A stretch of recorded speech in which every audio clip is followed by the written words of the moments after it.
May, si te beso ahora, ¿vas a seguir negándolo? Susurró Javier, tan cerca que podía sentir su respiración. Hazlo, le dije, pero recuerda, hay cámaras grabando. Nunca planeé que una tarde cualquiera se convirtiera en el primer paso hacia un conflicto que cambiaría mi vida. Fue en un evento benéfico de fotografía en el centro de Madrid. Yo estaba allí para cubrirlo como diseñador gráfico del proyecto, él como uno de los fotógrafos invitados. No nos habíamos visto nunca, pero cuando lo vi enfocar su cámara hacia una pareja de ancianos riendo en un banco, algo en su forma de mirar me atrapó. No era una atracción inmediata y superficial, sino esa sensación incómoda de que alguien acababa de cruzarse en tu camino para quedarse. Y no me equivocaba. «Tú eres Mateo, ¿verdad?», preguntó, acercándose con una seguridad que contrastaba con el bullicio nervioso de otros participantes. «Sí», respondí. «¿Y tú?» «Javier, creo que vamos a trabajar juntos en el montaje final». Apenas cruzamos dos frases, pero su manera de escuchar me descolocó, como si cada palabra que decía fuera más importante que el resto de la sala. No lo entendí en ese momento, pero esa tarde él ya había empezado a mover piezas que yo ni sabía que existían. El evento terminó con un brindis rápido. Muchos se marcharon a toda prisa, pero Javier se quedó, revisando las fotos en su cámara. Me acerqué, más por curiosidad que por intención real de hablar. Él me mostró una imagen, una niña soltando un globo rojo que subía hacia un cielo gris. «Me gusta cazar contrastes», comentó. «Y yo pensaba que solo te interesaban las personas», dije, medio en broma. «Depende de la persona». No supe si lo decía por mí, pero ese fue el primer momento en que sentí una ligera tensión, algo que no estaba del todo bajo control. Salimos juntos del centro cultural. La noche estaba tibia, y la Gran Vía vibraba con ese ruido constante que solo Madrid sabe producir. Caminamos sin rumbo claro, hablando de fotografía, política, música, pero, sobre todo, de la extraña soledad que se esconde en las grandes ciudades. Cuando llegamos a Callao, Javier se detuvo. «Oye, este viernes hay una exposición pequeña, pero intensa. Nada que ver con lo comercial. Si quieres, vamos». Asentí, sin pensarlo demasiado. No tenía motivos para decir que no. Hasta aquí todo parecía inocente. Sin embargo, a la mañana siguiente, recibí un mensaje de un amigo. «¿Quién es el tío con el que estabas anoche? Ya circulan fotos por las redes». No entendí nada hasta que abrí mi teléfono y vi varias imágenes. Javier y yo caminando juntos, riéndonos, en lo que parecía una conversación demasiado cercana. No había nada comprometedor, pero los comentarios no tardaron en llegar. Algunos eran simples bromas, otros cargados de insinuaciones. Ese mismo día, mi hermana me llamó. «¿Quién es ese fotógrafo?» «Mamá está preocupada». «Es solo un compañero de un evento, nada más». «Pues más te vale, Mateo. Ya sabes cómo es papá con esas cosas». No respondió a mis intentos de calmarla y colgó. No me sorprendió su reacción. En mi familia el tema de mi orientación siempre fue un terreno pantanoso. Nunca lo negué, pero tampoco lo grité al mundo. Lo que no imaginaba era que una simple caminata nocturna con alguien que apenas conocía provocara ese efecto dominó. Pasaron 3 días sin noticias de Javier. Parte de mí pensó que sería mejor así, pero el viernes por la tarde recibí su mensaje. «Te espero en la puerta de la galería. No faltes». No sé por qué acepté. Tal vez por curiosidad, tal vez porque ya estaba atrapado en algo que no entendía. La galería era un espacio pequeño en Lavapiés. Las fotos eran crudas, sin filtros, mostrando protestas, desalojos y miradas de pura rabia. Javier me guiaba por la exposición, contándome la historia detrás de cada imagen. En una de las paredes había una fotografía que me dejó helado. Él, abrazando a otro hombre, con una expresión que no dejaba lugar a dudas sobre lo que sentía. Reconocí al tipo. Era Marcos, hijo de un político conocido por sus discursos contra el matrimonio igualitario. No dije nada en ese momento, pero Javier lo notó. «¿Lo conoces, verdad?», preguntó, sin apartar la mirada de la foto. «Sí», respondí, seco. «No te preocupes, eso es complicado». La palabra complicado no me gustó. Era la clase de término que esconde un problema mayor. Y, sin saber cómo, me vi de pie en medio de esa galería, consciente de que la tensión que había sentido el primer día no era casualidad, sino el inicio de algo que, tarde o temprano, iba a estallar. No volví a hablar con Javier hasta 2 días después de la exposición. Fue él quien me llamó, directo, sin rodeos. Tenemos que vernos, es importante. Quedamos en una cafetería de Malasaña. Entró con prisa y se sentó frente a mí. Quiero contarte algo antes de que lo escuches por otra parte. No me dio tiempo a responder. Marcos y yo estuvimos juntos. No fue una confesión tibia, sino una descarga en seco. Me quedé en silencio, intentando procesar. ¿Estuvimos? Pregunté. Hasta hace un mes. Él lo terminó. Bueno, lo terminamos. ¿Y crees que eso no importa ahora? Sentí un nudo en el estómago. Importa, pero pensé que era justo que lo supieras. La conversación no duró mucho. Salí antes de que mi enfado me llevara a decir algo que no pudiera retirar. Afuera, el aire frío no lograba calmarme. Esa misma noche, mi teléfono comenzó a vibrar sin parar. Mensajes, notificaciones, menciones en redes sociales. Un medio digital había publicado un artículo. Hijo de político anti-LGTB, captado con fotógrafo en galería underground. Las fotos eran de la exposición, y en una de ellas, Javier aparecía abrazando a Marcos, y en otra estaba conmigo, en la misma noche. Los comentarios eran venenosos. Unos insinuaban que Javier jugaba a 2 bandas. Otros atacaban directamente a mi familia, a mí, a cualquiera que apareciera cerca de su nombre. En el grupo de WhatsApp del trabajo, el silencio fue la respuesta más ruidosa. Al día siguiente, mi jefe me pidió una charla privada. No voy a meterme en tu vida personal, Mateo, pero esta situación está afectando la imagen de la empresa. Algunos clientes han llamado para preguntar. ¿Y qué se supone que haga? Pregunté, conteniendo la rabia. Solo, cuida lo que publicas y con quién te dejas ver. Era la misma frase que escuché años atrás, cuando mi padre me aconsejaba no dar motivos para que la gente hablara. No importaba si había hecho algo malo o no. Lo importante era evitar que el mundo viera lo que realmente era. Esa noche, Javier me escribió. Lo siento, no pensé que esto explotaría así. No respondí. Pasaron 3 días. Me encerré en mi rutina, intentando ignorar el ruido exterior, hasta que lo vi esperándome frente a mi edificio. Necesito hablar contigo, dijo, antes de que pudiera pasar de largo. ¿No hay nada que decir? Claro que lo hay.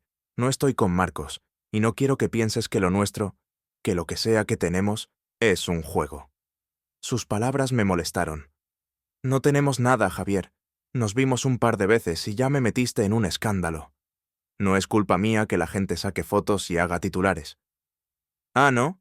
¿Y posar con él en una exposición fue idea de quién? Hubo un silencio incómodo. Javier apartó la vista. No todo es tan sencillo. Marcos no quiere que se sepa nada. Si lo niega, me deja como un mentiroso. Y si habla, su padre lo destruye. Escuchar eso me recordó por qué muchos viven en silencio. Pero también me dejó claro que yo estaba entrando en un triángulo envenenado. Esa noche, mientras intentaba dormir, mi teléfono vibró de nuevo. Esta vez no era un mensaje, sino una foto enviada por un número desconocido. Javier y Marcos en un bar, tomada hacía apenas una semana. La imagen no dejaba espacio a la duda. La supuesta ruptura no había sido tan definitiva. El golpe fue directo. Le escribí. No me busques más. No respondió. Al día siguiente, mi hermana me llamó otra vez. Papá está furioso. Dice que estás saliendo con un tipo que también anda con el hijo de ese político. ¿Y qué quieres que haga? Que lo dejes, o al menos que dejes de darle motivos a la prensa. Colgó antes de que pudiera contestar. Me senté en la cocina, mirando el móvil. No sabía si estaba más enfadado con Javier por su doble juego o conmigo mismo por haber ignorado las señales. Sabía que si seguía viéndolo, las consecuencias no serían solo para mí. Y sin embargo, algo en mi interior me decía que esta historia todavía no había llegado a su punto más peligroso. El lunes por la mañana, al entrar en la oficina, sentí cómo las conversaciones se detenían. No era paranoia. Todos sabían lo que estaba pasando. Una compañera se me acercó con gesto tenso. «Mateo, hay periodistas afuera. Preguntan por ti». No lo creí hasta que miré por la ventana. 2 cámaras y un micrófono esperando en la acera. No eran medios grandes, pero sí de esos que se alimentan del escándalo ajeno. Mi jefe me llamó de inmediato. Tómate unos días, no quiero más fotos del personal en esos portales. Unos días significaba que mi reputación estaba contaminando la empresa. Salí por la puerta trasera, pero uno de los reporteros logró interceptarme. Mateo, ¿puede confirmar su relación con Javier Ortega? ¿Qué sabe sobre su vínculo con Marcos Sánchez, hijo del diputado? No respondí. Cualquier palabra sería utilizada para agrandar el titular. En casa me esperaba otra sorpresa. Mi madre, sentada en el salón, con expresión seria. «Esto se está saliendo de control», dijo, sin preámbulos. «Tu padre no quiere que vengas a la comida del domingo». «¿Por qué?» «Porque habrá gente importante y no quiere preguntas incómodas». Era la misma historia de siempre. Mi vida podía ser aceptada mientras no incomodara a los demás. Por la tarde, recibí un mensaje de un número desconocido. «Si no quieres que salgan más fotos tuyas con Javier, habla con nosotros». Venía acompañado de una imagen. Javier y yo saliendo de la galería, tomada desde lejos. No era ilegal, pero el tono era claro. Chantaje. Llamé a Javier inmediatamente. «¿Tienes idea de quién puede estar detrás de esto? Puede ser cualquiera. Marcos tiene enemigos, y yo, más de los que crees». «Pues ahora yo también los tengo, gracias a ti». No respondió. Esa noche, mientras intentaba desconectarme del caos, mi móvil volvió a sonar. Esta vez era mi amigo Luis. «Mateo, acabo de ver un directo en Instagram. Un tipo asegura que te vio besando a Javier en Lavapiés. Tiene miles de visualizaciones». «Eso es mentira». «Puede ser, pero la gente ya lo está compartiendo como si fuera verdad». Me sentí atrapado en una espiral. Aunque no hubiera ocurrido nada físico, el relato público ya estaba escrito, y yo era el protagonista involuntario. Al día siguiente, fui a hablar con mi jefe para aclarar la situación. «Mira, Mateo», dijo, sin levantar la voz. «No voy a despedirte, pero no puedo garantizar que algunos clientes no pidan otro diseñador». «¿Por fotos y rumores?» «Por lo que representan. Aquí vendemos imagen, y ahora mismo la tuya es un foco de polémica». No era una amenaza directa, pero el mensaje estaba claro. Cuando salí de la oficina, Javier me esperaba en la esquina. «Necesito que confíes en mí», dijo. «Marcos no va a hablar, y si no lo hace, el ruido bajará». «¿Y si habla?» «Entonces lo enfrentaré». No sabía si creerle.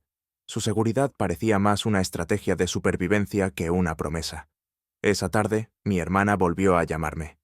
«Mateo, papá dice que si sigues viéndolo, no cuentes con su apoyo económico». «Nunca lo he hecho por dinero». «Pues entonces hazlo por mamá. Está sufriendo». Colgamos sin llegar a un acuerdo. Esa noche recibí un último mensaje anónimo. «Tienes 48 horas para decidir de qué lado estás». No decía más, pero el peso de esas palabras me dejó claro que esto ya no era solo un chisme. Había personas dispuestas a hundirme para proteger a otros, y mientras miraba la pantalla, entendí que el siguiente paso sería decisivo. O cortaba toda relación con Javier y me sometía a la presión externa, o me preparaba para enfrentar una tormenta que apenas estaba empezando. Pasé la noche en vela.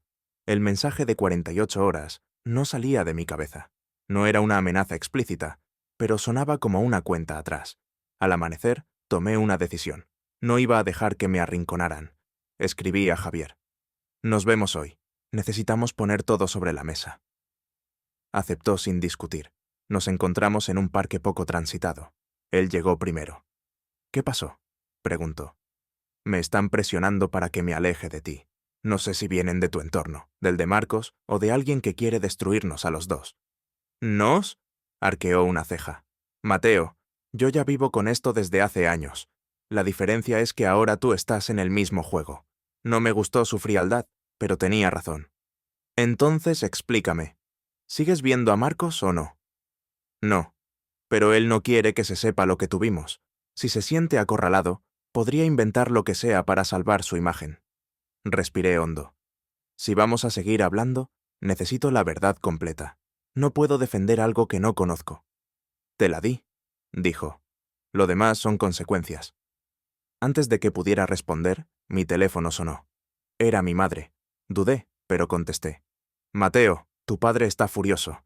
Ha llamado un periodista preguntando por ti. Dice que tiene fotos tuyas con Javier en una actitud cariñosa. ¿Y qué le importa a él? Importa porque tu apellido está en juego. Colgué. No había más que discutir. Volví a mirar a Javier. Esto no se va a calmar si seguimos escondiéndonos. ¿Qué propones? Hablar. Contar nuestra versión antes de que otros la cuenten por nosotros. Se quedó en silencio, evaluando la idea. Si hacemos eso, no hay marcha atrás. Ya no la hay. Esa tarde publiqué un mensaje en mis redes. No tengo nada que esconder. Lo que hago en mi vida privada no debería ser noticia. Pero si lo es, que sea en mis palabras. Sí, conozco a Javier, y no me avergüenzo de ello. La reacción fue inmediata. Cientos de mensajes en minutos. Algunos apoyaban, otros insultaban. Entre ellos, uno de mi hermana. Papá dice que no vuelvas a casa. No respondí. Al día siguiente, me llamaron de un programa de entrevistas en línea. Querían que contara mi versión. Acepté, aunque sabía que mi familia lo vería como una traición. Javier accedió a estar conmigo. Durante la entrevista, dejé claro que no había nada ilegal ni inmoral en nuestra relación, que las fotos manipuladas solo buscaban crear morbo. No mencioné a Marcos, pero su sombra estaba presente. Javier habló de la hipocresía de quienes condenan en público lo que practican en privado. Esa noche, mi padre me llamó. No contesté. El buzón de voz registró su mensaje. Has destruido el apellido que te di. No lloré. No sentí culpa. Lo único que sentí fue la certeza de que el siguiente movimiento ya no lo decidiría mi familia ni los medios, sino yo. La entrevista no apagó el incendio, pero cambió el rumbo de la conversación. Ahora no solo hablaban de mí, también cuestionaban al diputado y a su familia. Algunos medios empezaron a investigar, y no tardaron en salir a la luz fotos antiguas de Marcos en lugares que contradecían su imagen pública. 2 días después, Marcos me escribió: «No sé qué crees que ganas con esto, pero te advierto que no saldrás ileso». No respondí. Ya había aprendido que contestar a amenazas solo alimentaba el juego. En paralelo, recibí decenas de mensajes de personas que agradecían que hubiera hablado. Muchos eran jóvenes que me decían que nunca habían escuchado a alguien enfrentarse así a la presión familiar y social.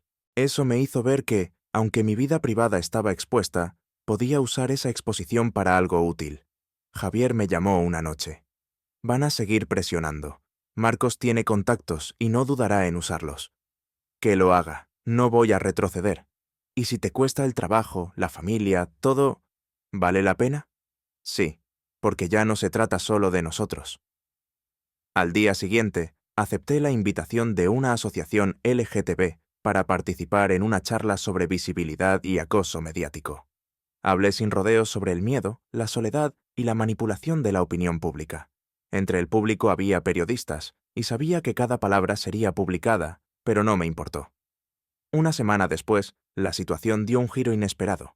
Un portal de noticias filtró mensajes privados de Marcos a Javier, donde él admitía que su padre conocía su orientación y le exigía mantenerla en secreto para proteger su carrera política. Eso dejó en evidencia la hipocresía detrás de los ataques. La reacción pública fue inmediata.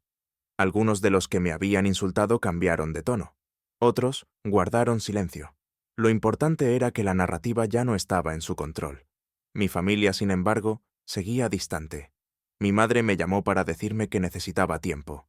No le insistí. Comprendí que sus límites no cambiarían de un día para otro. Con Javier, la historia también llegó a un punto de inflexión. Nos encontramos en la misma cafetería donde me confesó su relación con Marcos. Hemos pasado por demasiado en muy poco tiempo, dije. No quiero que lo nuestro sea solo una respuesta al escándalo. Yo tampoco, respondió.